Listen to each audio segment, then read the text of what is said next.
Assalamualaikum warahmatullahi wabarakatuh. Halo teman-teman semua, saya Fani Zulfikar, mahasiswi Komunikasi Penyiaran Islam semester 2 dari Universitas Islam Sunan Gunung Jati. Kali ini saya akan berbincang dengan seorang guru dan juga pendakwah. Nah, Assalamualaikum Ustadz. Waalaikumsalam warahmatullahi wabarakatuh. Bagaimana nih kabarnya Ustadz? Alhamdulillah baik, sehat, alhamdulillah. Alhamdulillah. Nih, kegiatan sehari-hari Ustadz selain menjadi guru apa nih Ustadz? Untuk saat ini, apalagi di bulan Ramadan, selain mengajar, sekarang aktif untuk berdakwah di masyarakat, juga di para santri. Langsung saja ke pertanyaannya, Ustadz. Ya.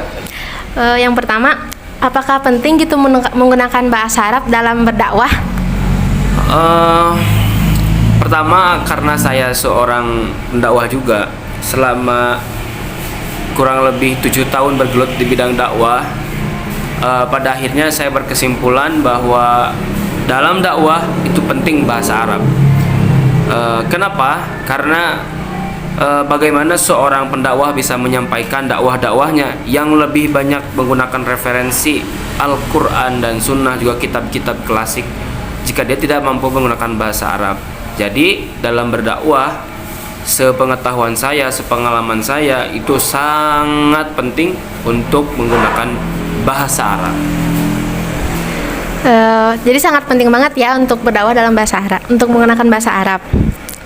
Nih Ustadz, biasanya kalau berdakwah itu menggunakan referensi kitab kuning atau dari Quran saja atau bagaimana? Untuk sampai saat ini, pertama yang menjadi sandaran saya khususnya dalam berdakwah itu yang jelas pasti pertama Al-Quran. Itu jelas Al-Quran menjadi sumber utama. Yang kedua menggunakan hadis-hadis, sudah jelas.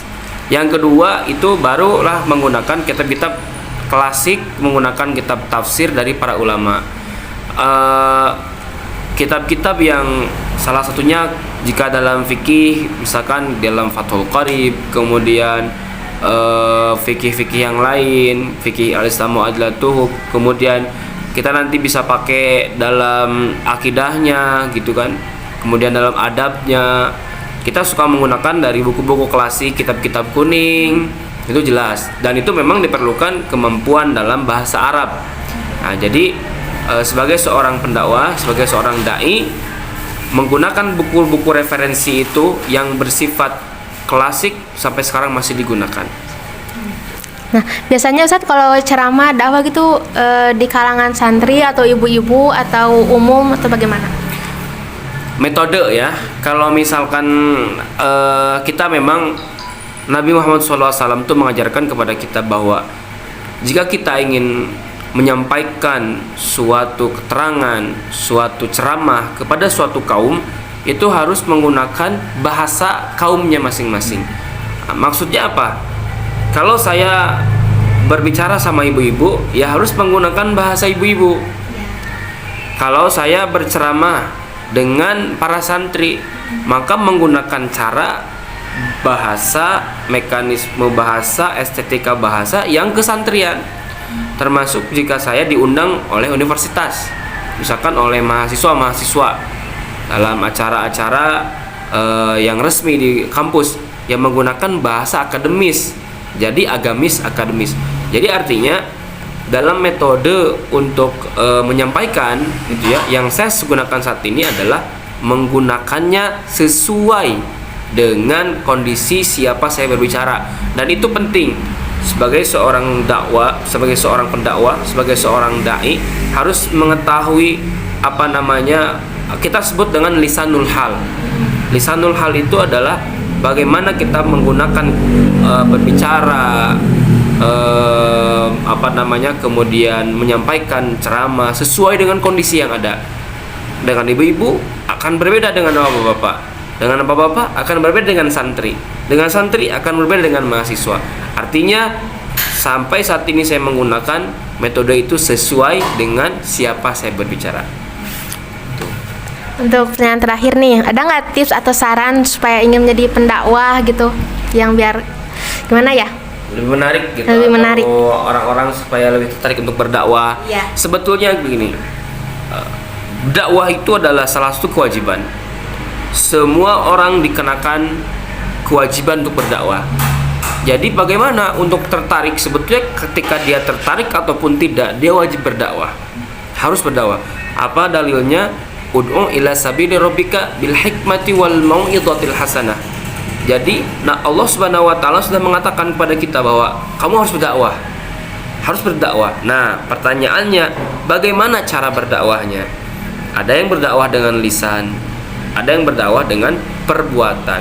Nah, untuk dakwah dengan perbuatan ini semua orang harus berdakwah dengan perbuatannya. Khususnya ketika dia bertemu dengan teman-teman, gimana sih mencontohkan dengan baik perbuatan-perbuatan yang baik yang disunahkan, yang diwajibkan oleh Allah Subhanahu wa taala. Nah, kemudian ada lagi dakwah dengan lisan. Nah, ini perlu keahlian, perlu ketertarikan khusus. Nah, perlu ketertarikan serta perlu keahlian. Gak bisa karena untuk berbicara ini dia perlu keahlian khusus. Nah, bagaimana tips agar anak-anak atau orang-orang ini mau untuk berdakwah? Pertama, dia harus memiliki kecintaan dulu terhadap agama. Bagaimana kita bisa tertarik dalam berdakwah kalau misalkan kita tidak cinta terhadap agama? Artinya kita berdakwah kan untuk mengembangkan agama. Ketika kita tidak ada cinta terhadap agama, gimana kita mau mengembangkan ketertarikan terhadap dakwah, sedangkan terhadap agama pun tidak ada cinta gitu. Oleh karena itu, kalau kita bisa menanamkan tentang kecintaan terhadap agama, itu insya Allah pasti akan timbul rasa ingin berdakwah. Nah, kemudian menanamkan dalam diri kita untuk selalu ingin mengajak orang lain pada kebaikan. Yang menjadi problem itu saat kita menjadi soleh sendiri. Nah, kita nggak boleh menjadi soleh sendiri, tahajud sendiri, duha sendiri, tidak mengenalkan Islam kepada orang lain. Man su'ila an ilmin fakatamahu, kata Allah, kata Nabi Muhammad, barang siapa yang ditanya tentang suatu ilmu lalu dia menyembunyikannya, itu nanti apa? Bilija minan nar, dia akan mendapatkan akan dicambuk di neraka. Artinya saking pentingnya untuk meng-share ilmu, gak boleh sampai dia menyimpan ilmu itu sendiri. Jadi selain menanamkan kecintaan kepada agama, dia juga harus ada keinginan untuk mengajak orang lain pada kebaikan. Nah, kalau ada ketertarikan itu, maka orang lain itu bisa untuk menjadi seorang pendakwah. Dan tips yang terakhir itu adalah sering melihat ustadz-ustadz yang sudah terkenal di YouTube, kan banyak ya, YouTube Ustadz Abdul Somad, Ustadz Adi Hidayat dengan metodenya, Ustadz Abdul Somad dengan metodenya, Kiai Haji Zainuddin MZ dengan metodenya, Kiai Jujun Junaidi dengan metodenya. Pokoknya kita lihat dengan metode-metode itu, dengan kita melihat orang lain berdakwah dengan cara-caranya masing-masing, kita nanti akan bisa lebih mudah tertarik untuk berdakwah, begitu. Jadi begitu teman-teman, tips dan saran dari Ustadz Ildan. Mungkin cukup sekian berbincang kali ini. Mohon maaf jika terdapat kesalahan. Wassalamualaikum warahmatullahi wabarakatuh. Waalaikumsalam warahmatullahi wabarakatuh. Assalamualaikum warahmatullahi wabarakatuh. Bertemu lagi dengan saya, Fania Zulfikar, mahasiswi Komunikasi Penyiaran Islam semester 2 di UIN Sunan Gunung Jati, Bandung. Kali ini saya akan berbincang dengan seorang ustadz. Beliau merupakan ustadz di sebuah pondok pesantren modern Alisan Bale Endah dan juga mahasiswa di sebuah sekolah tinggi ilmu tarbiyah. Oke, langsung saja nih. Assalamualaikum Ustadz. Waalaikumsalam. Apa kabarnya nih Ustadz? Apakah baik? Alhamdulillah baik. Nih, sebelum dimulai wawancaranya, boleh dong perkenalan diri dulu dari Ustadznya. Sebelumnya perkenalkan, nama saya Fahri Sidik. Saya seorang mahasiswa dari Sekolah Tinggi Ilmu Tarbiyah jurusan Manajemen Pendidikan Islam. Saya juga sebagai pengabdian di pondok pesantren, bimbing santri-santri di Alisan.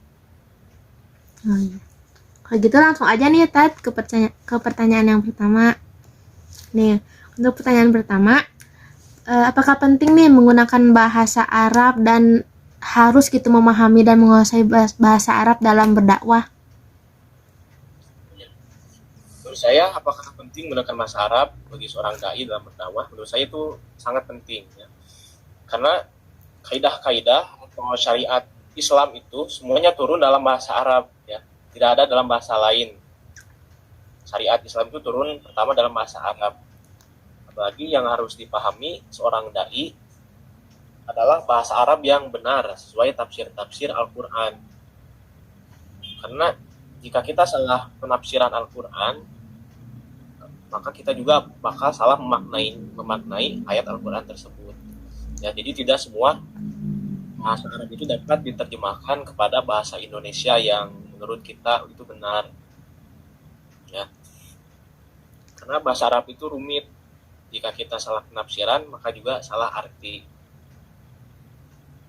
Ya, jadi tidak bisa langsung diartikan kepada bahasa Indonesia. Jadi penting bagi seorang dai memahami bahasa Arab dan tafsirnya. Apalagi jika kita ingin menyampaikan makna dalam suatu ayat Al-Quran. Ya, di samping kita juga harus bisa bahasa Arab, kita juga harus paham dulu tafsirnya gitu, tafsirnya juga harus paham, apalagi bahasanya, kaidah bahasa Arab di ayat tersebut. Nah, menurut saya penting karena bahasa Arab dalam berdakwah. Jadi penting ya kalau menggunakan bahasa Arab dalam berdakwah. Nih biasanya kalau Ustadz berceramah atau berdakwah nih biasanya menggunakan referensi dari mana? Apakah dari Quran, hadis, atau kitab kuning? Nah kalau kitab kuning biasanya kitab apa nih? Terus selama pengalaman saya, referensi dakwah itu yang pertama yang harus kita jadikan referensi yaitu Al-Quran dan Al-Hadis, karena dua itu adalah pokok agama kita atau sumber hukum agama Islam. Ya. Tetapi yang harus disampaikan kepada jamaah itu gimana kebutuhan masyarakatnya terlebih dahulu, ya. Jika kita ingin mengambil referensi dari kitab-kitab kuning atau kitab kuning karya-karya ulama, misalnya kita ingin berdakwah, ingin mencari referensi tentang fikih, kita bisa, kalau saya ngambilnya dari kitab Bidayatul Mujtahid. Kalau misalnya ingin mencari referensi tentang akidah, paling bisa ngambil di kitab yang dasar, Aqidatul Awam, ataupun tentang hadis-hadis. Saya biasanya nyari referensi di kitab Bulughul Maram ataupun di hadis-hadis Arba'in. Ya. Sampai jika kita ingin sampai mencari tentang akhlak, referensi tentang akhlak atau tentang krama seorang muslim atau seorang pelajar Islam, saya mengambil dari kitab-kitab Talimut Tahlim. Ya. Seperti itu ya. Jadi yang paling utama itu ngambilnya dari Quran dan hadis ya. Nah untuk pertanyaan terakhir, ada nggak nih tips atau saran untuk orang yang ingin belajar dakwah gitu, menjadi penceramah atau dai? Ada nggak sih? Ya, tips atau saran bagi orang yang ingin menjadi penceramah atau dai.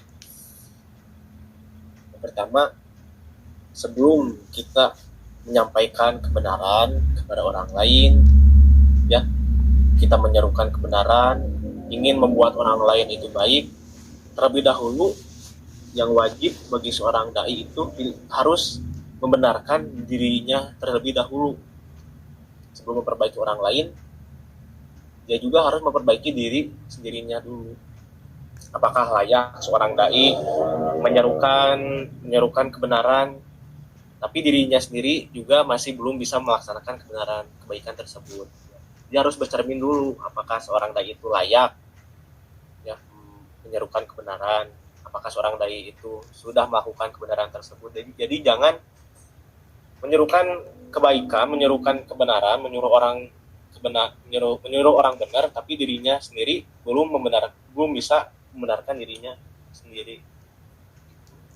Terus jika sudah seperti itu, jika dirinya sudah worthy untuk berdakwah, ya dirinya sudah pantas, harus memahami kondisi masyarakat yang akan dituju, ya, memahami kondisi jamaah. Sama saja kita harus memahami psikologi sosial juga. Apa yang dibutuhkan dalam masyarakat tersebut. Kita hal yang tabu, yang dianggap tabu oleh masyarakat, oleh jamaah. Kita juga harus hafal sampai harus mengintelijensi apa yang ada dalam kondisi masyarakat tersebut. Ya. Sama saja kita harus melihat kondisi jamaahnya, sampai ke usia jamaahnya juga harus dilihat apakah usianya muda-muda nih atau usianya tua. Ya. Ada lagi metodenya, berbeda usia jamaahnya, beda lagi metode yang gimana yang harus disampaikan. Nah, bagaimana dalam ayat Al-Quran yang saya pelajari, ud'u ila sabili rabbika bil hikmah wal mau'izah hasanah wajadilhum billati hiya ahsan inna rabbaka huwa a'lam.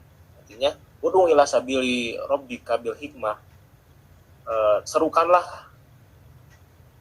kebaikan kepada umat, bil hikmah ila sabili rabbika, kepada jalan Tuhan, serulah umat kepada jalan Tuhan, bil hikmah, dengan hikmah, wal mau'izah hasanah, dan dengan peringatan yang baik. Jadi tidak bisa kita misalnya berdakwah menyerukan kebenaran kepada umat, meskipun itu benar, tidak bisa kan kita dengan cara yang keras, harus dengan hikmah, ya. Wal mau'izah hasanah, dan jika ingin memberikan peringatan, ya dengan mau'izah hasanah, dengan peringatan yang baik. Intinya bagaimana seorang dai itu bisa menyentuh hati jamaahnya. Ya. Bagaimana caranya seorang dai bisa menggerakkan hati jamaahnya. Dan yang terakhir, paling yang harus tips untuk seorang dai, harus menarik, bagaimana seorang dai itu bisa menarik perhatian audiens. Berarti harus belajar juga public speaking yang baik gimana agar audiens atau jamaah tertarik dengan apa yang kita sampaikan. Ya, seperti itu. Oke, mungkin seperti itu ya tips dan saran dari Ustadz Fahri. Oke, cukup sekian wawancara kali ini. Terima kasih Ustadz atas waktunya dan jawabannya yang bermanfaat. Ya, sama-sama. Saya juga minta maaf jika dalam penyampaian yang saya sampaikan ada hal yang kurang ataupun salah. Mohon maklum, karena semua manusia tidak luput dari kesalahan, dan saya juga masih dalam tahap belajar. Ya, sama-sama Ustadz. Mungkin cukup sekian. Wassalamualaikum warahmatullahi wabarakatuh. Waalaikumsalam warahmatullahi wabarakatuh. Tayyib ismahuli an ubaina lakum khulasa fi dzalikal maqaba. Nahnu kal muslimuna nastamilu lughatal arabiyyah fi da'wah wa muhimmun jiddan. Limada? Li'anna fi yu'til ma'rifah yajibu mabniyan ala asasil Qur'ani wal hadis. Li'anna bainamal Qur'ani wal hadis bilughatil arabiyyah. Ya mungkin kafaituhunna minni. Syukran katsiran ala ihtimaminkum. Akhirul kalam. Wassalamualaikum warahmatullahi wabarakatuh.